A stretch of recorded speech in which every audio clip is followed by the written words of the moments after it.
গণতান্ত্রিক রাজনৈতিক চরিত্র হারিয়ে যে দলটি দেশ এবং জনগণ এবং গণতন্ত্রের বিরুদ্ধে অবস্থান নিয়েছিল, দেশের গণতান্ত্রিক আমি জনগণ তাদেরকে এরই ভিতরে অপশক্তি হিসেবে চিহ্নিত করেছে।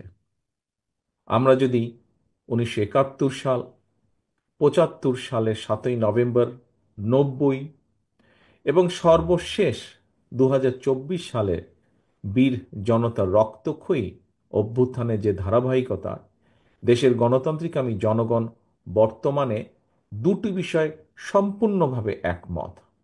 এক, বাংলাদেশকে যাতে আর কেউ ভবিষ্যতে তাবেদার রাষ্ট্রে পরিণত করতে না পারে, এবং দুই, গণতন্ত্র বিরোধী পলাতক তাবেদার অপশক্তি যাতে আর মাথাচাড়া দিয়ে উঠতে না পারে।